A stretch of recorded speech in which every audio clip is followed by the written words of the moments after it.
करके हट जा भैया, भैया हट जाओ करके। था युद्ध काल में पत्रकारिता का अनुभव, और हम में से बहुत सारे लोग, मैं स्वयं लगभग 3 दशक से जिनको पत्रकारिता में प्रामाणिकता के साथ पत्रकारिता करते हुए देख रहा हूँ, ऐसे श्रीमान अखिलेश जी हम सबके मुख्य अतिथि, मैं उनसे आग्रह करूंगा आए और हम सबका एक तरह से प्रबोधन करें। श्रीमान अखिलेश जी।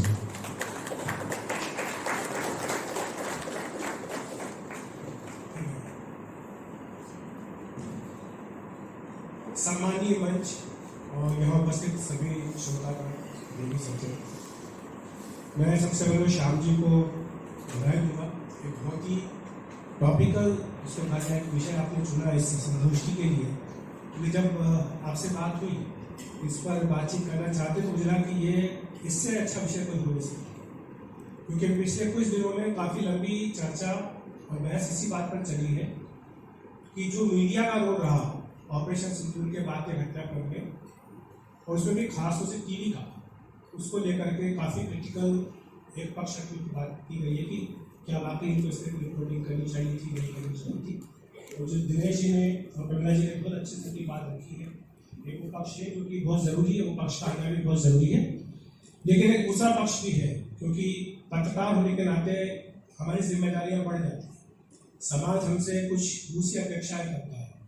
ये बात सही है कि हमें राष्ट्रीय प्रेम अपना दिखाना चाहिए, देशभक्ति हमारी होनी चाहिए, लेकिन हमारा कुछ दायित्व भी है। पत्रकार होने के नाते जो हमारा दायित्व है, क्या हम युद्ध काल में या इस तरह के संकट काल में उस दायित्व को पूरा कर रहे हैं या नहीं कर रहे हैं, इस पर हमें चिंतन मनन करना बहुत जरूरी है। और वो इसलिए भी जरूरी है क्योंकि जो युद्ध काल होता है या इस तरह का संघर्ष होता है, उस समय सूचनाएं बहुत अनिवार्य हो जाती है। सूचनाएं हो, सही सूचनाएं हो, सही समय पर सही लोगों तक पहुंचे, ये भी पत्रकारों का दायित्व हो जाता है, और वो अपने इस दायित्व से विमुख नहीं हो सकते। हमें सटीक सूचनाएं पहुंचानी है। अगर सूचनाएं सटीक नहीं पहुंचेगी, समय पर नहीं पहुंचेगी, तो इससे भ्रम फैलता है, और भ्रम फैलने से बहुत नुकसान हो सकता है। अगर हम थोड़ी सी बात करें इस बैकग्राउंड की, कि जो 22 अप्रैल को पहलगाम में आतंकी हमला हुआ, उसके बाद आपने एक बात नोटिस की, पूरे देश में गुस्सा था, लोगों में आक्रोश था, लेकिन उसकी अभिव्यक्ति सार्वजनिक रूप से नहीं थी। ऐसा नहीं था कि लोग सड़कों पर उतर आए हों, झंडा बैनर लेकर प्रदर्शन कर रहे हों, ये मांग कर रहे हों कि जो इस घटना के लिए जिम्मेदार है उनको उसकी सजा देनी चाहिए।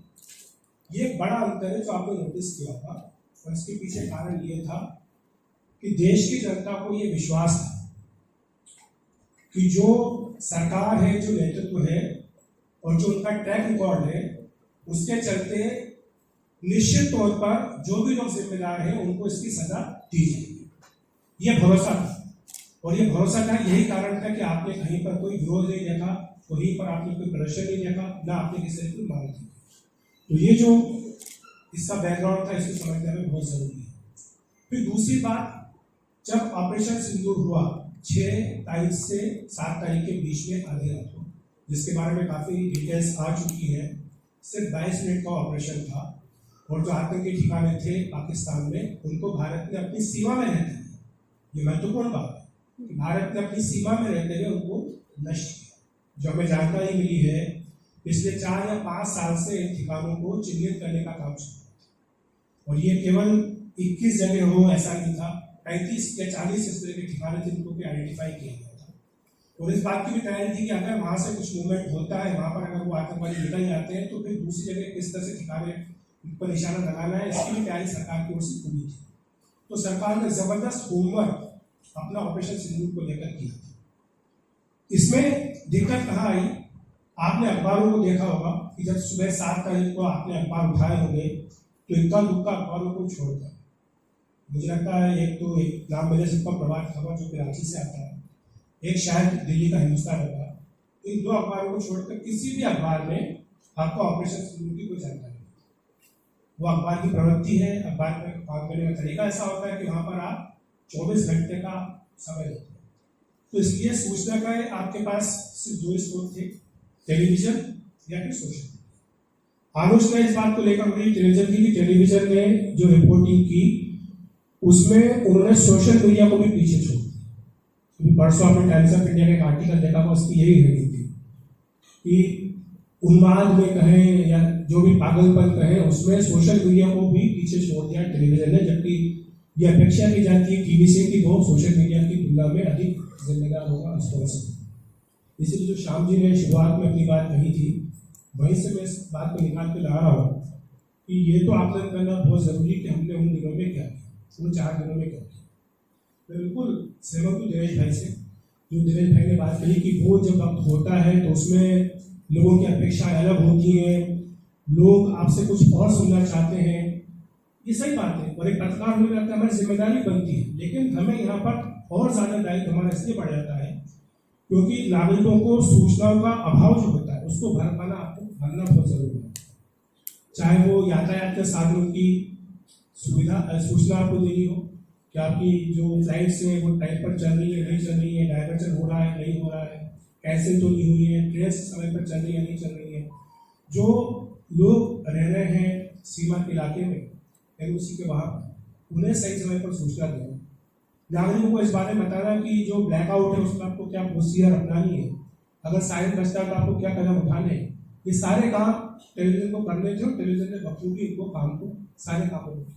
ये सारी सूचनाएं टेलीविजन ने बहुत ही प्रोफेशनल सजग अंदाज में लोगों को दी है, और जो काम होता है, जो जिम्मेदारी इस टाइप पर होती है, उसको पूरा किया।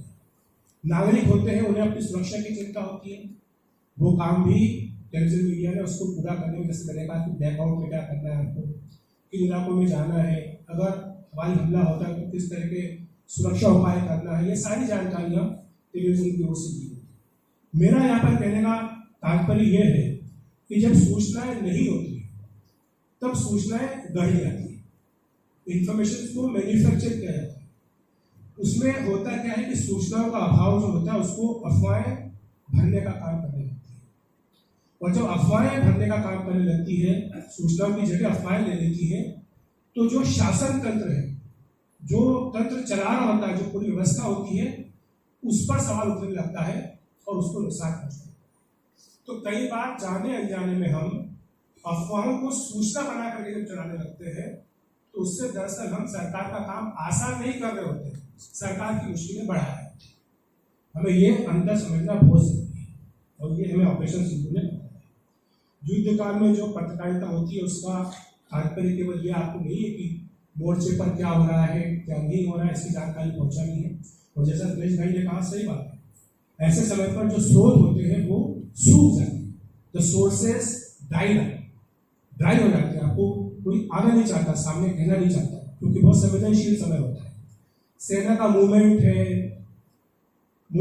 हो रहा है नहीं हो रहा है, फाइटर प्लेन ने टेक ऑफ किया है या नहीं किया है, टैंक्स मूव कर रहे हैं या नहीं कर रहे हैं, ये सब जानकारी हमें सेना के ऊपर छोड़ दी गई।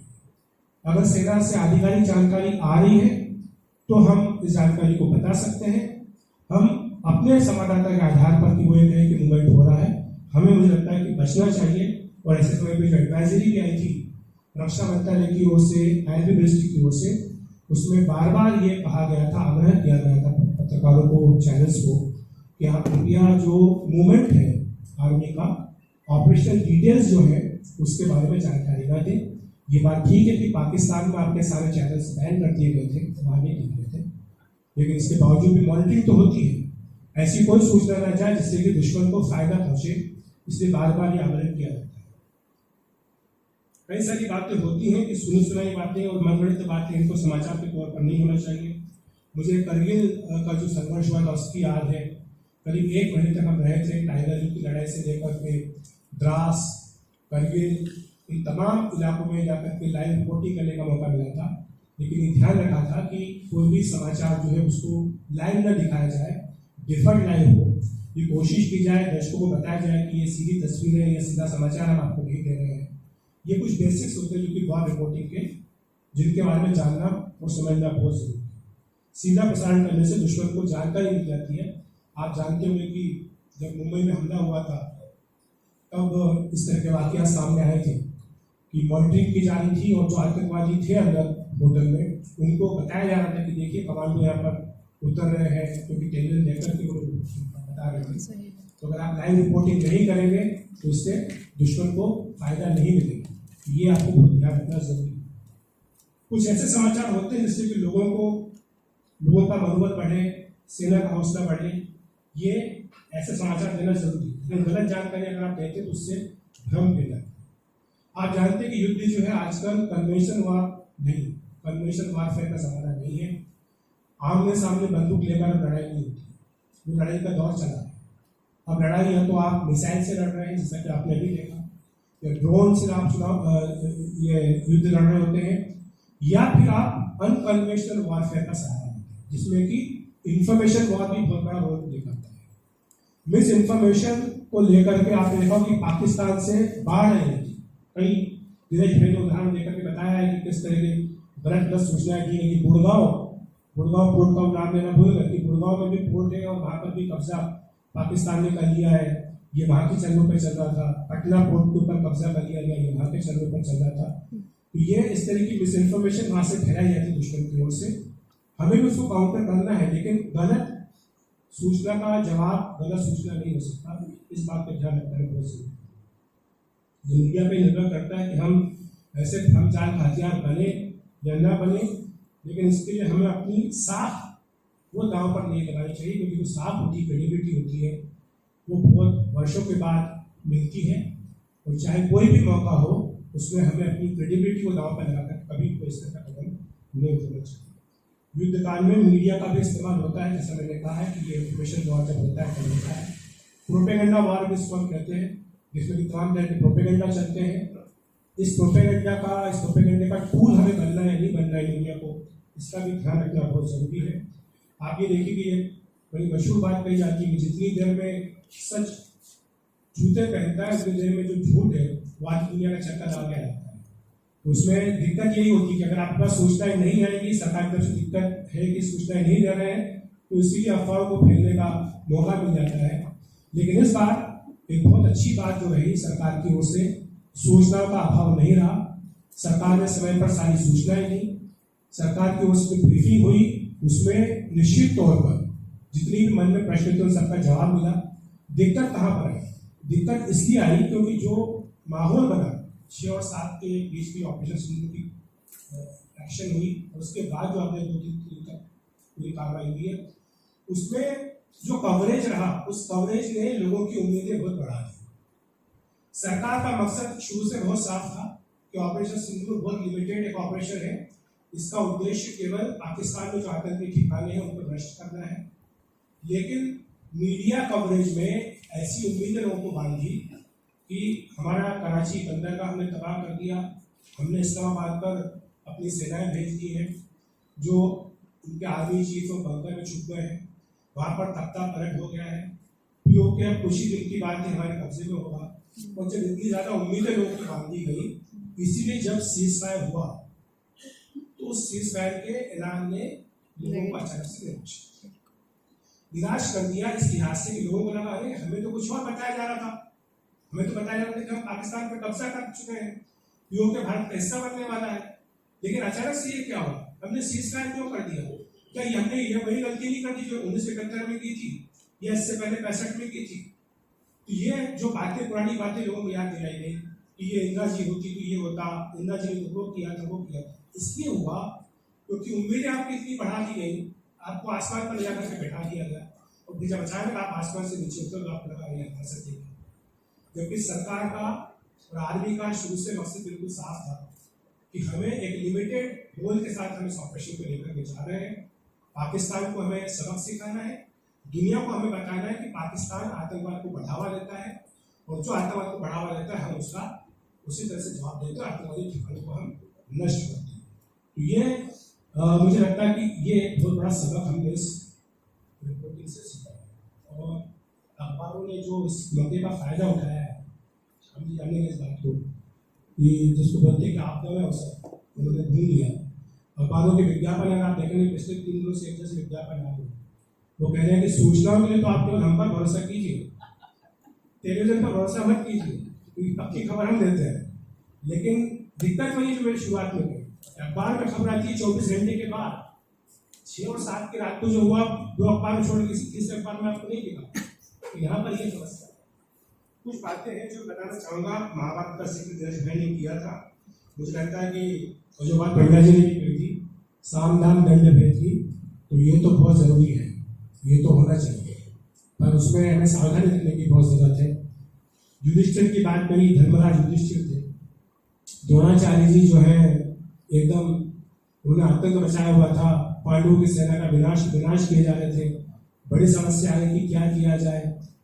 तो अश्वत्थामा नाम का एक हाथी लाया गया और वो युधिष्ठिर के सामने उसकी हत्या की गई और कह दिया गया कि आप बस आगे बोल दीजिए कि अश्वत्थामा हतो। तो युधिष्ठिर बोला ठीक है, लेकिन इसके आगे भी आपको बोला नवरों को आप ठीक है कि हाथी मनुष्य है या हाथी है ये भी बोल देना ताकि आपकी बात पूरी हो सके। बोला ठीक है। तो द्रोणाचार्य के सामने युधिष्ठिर जी गए और वहां ने बोला अश्वत्थामा हतो, तो यहाँ तक तो हुआ। जैसे वो दूसरी बात कहने लगे नरो हुआ कुंजरो, तो वहां पर ढोल नगाड़े बजा करके गर्जना कर दी गई। तो ये जो दूसरा हिस्सा था वहां के कम छूट गया, दब गया। तो द्रोणाचार्य तक ये बात नहीं पहुंची। द्रोणाचार्य को जब लगा कि उनके बेटे का निधन हो गया अश्वत्थामा का, वो युधिष्ठिर खुद कह रहे इस बात को, उसके बाद उन्होंने एक तरह से हथियार डाल दिए और द्रोणाचार्य की उसके बाद नहीं रहे। तो ये दिखाता है कि किस तरह से युद्ध में सब तरीके आपको इस्तेमाल करने होते हैं और इंफॉर्मेशन कितना बड़ा रोल प्ले करती है। इसी तरह से शल्य की भी बात, शल्य का प्रसंग भी आपको याद होगा महाभारत में कि वो मन से तो पांडवों के साथ थे, लेकिन शरीर से वो कौरवों के साथ चले गए और उन्होंने जिम्मेदारी संभाली कि कर्ण जो कि महाबली थे उनका साथी में बन गया। तो पूरे समय शल्य जो है वो कर्ण का मनोबल दिलाते हैं, सूत पुत्र हो, तुमसे कुछ हो नहीं पाएगा, तुम कुछ कर नहीं पाओगे, सामने देखो कितने बड़े बड़े महारथी हैं, उनके हथियार देखो, उनकी ताकत देखो, तुम कहाँ टिकोगे। ये कहते कहते शल्य ने उनका पूरा मनोबल दिलाया, उनको हतोत्साहित कर दिया। ये भी साई वॉर जिसको बोलते हैं, साइकोलॉजिकल वॉर, इंफॉर्मेशन वॉर, उसका ही हिस्सा है। और इसलिए इस युद्ध को भी हमने वो सारे तरीके देखे जो हो सकते हैं किसी भी युद्ध में संभव हो, और हमें ये भी सिखाता है कि आगे वाला समय किस तरह का रहने वाला है, आने वाले समय में युद्ध कैसे लड़े जाएंगे। लेकिन बतौर पत्रकार हमें अपनी जो सीमा है, जो हमारी मर्यादा है, जो हमारी जिम्मेदारी है, जो हमारा दायित्व है, उसे नहीं भूलना चाहिए। समाज हमसे बहुत अपेक्षाएं करता है, समाज हमें एक अलग स्थान पर रखता है और समाज ये मान के चलता है कि हम जो कहते हैं वो उसमें बात में कुछ वजन होगा। तो ये कुछ सबक है जो हमने, मुझे लगता है इस ऑपरेशन से दूर और उसकी बातें घटकर हमसे सीखे। एक बार फिर मैं श्याम जी का बहुत आभार व्यक्त करूँगा, नीरज जी का भी धन्यवाद कि उन्होंने मुझे आमंत्रित किया।